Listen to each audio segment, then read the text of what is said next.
শুধুমাত্র শাহরুখ ও সালমান খানই নন, এই সেলিব্রিটিরাও এবছর প্রাণনাশের হুমকি পেয়েছেন। এই বছর অনেক বিখ্যাত তারকার মৃত্যুর হুমকি এসেছে। এই তালিকায় শাহরুখ খান থেকে সালমান খান পর্যন্ত অনেক বড় বড় নাম রয়েছে। আসুন জেনে নেওয়া যাক 2024 সালে কোন সেলিব্রিটিরা মৃত্যুর হুমকি পেয়েছিলেন।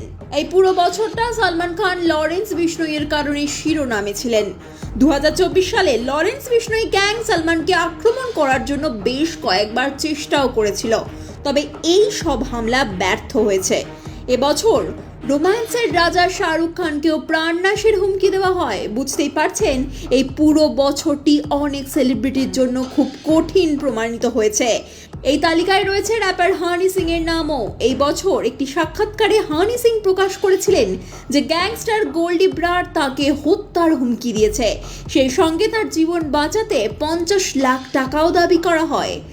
দাবাং সালমান খানের সবচেয়ে কাছের বলে বিবেচিত বাবা সিদ্দিকীর জন্য এই বছরটি খুবই খারাপ ছিল। এবছর তাকে গুলি করে হত্যা করা হয়েছে।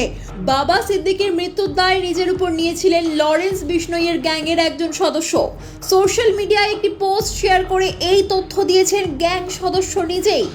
এই তালিকায় রয়েছেন বলিউডের উঠতি তারকা বিক্রান্ত ম্যাসিও। এবছরই গোধরা ঘটনার উপর ভিত্তি করে নির্মিত তার ছবি দ্য সাবরমতি রিপোর্ট মুক্তি পায়। এই ছবি মুক্তির আগেই বিক্রান্ত ও তার পরিবারকে প্রাণনাশের হুমকি দেওয়া হয়।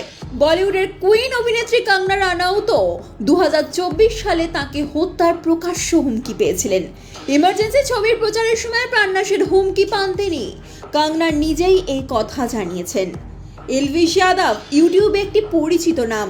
এবছর ইন্দিরা গান্ধী ইন্ডোর স্টেডিয়ামে অনুষ্ঠিত ম্যাচ চলাকালীন কেউ তাকে হত্যার হুমকি দিয়েছিল।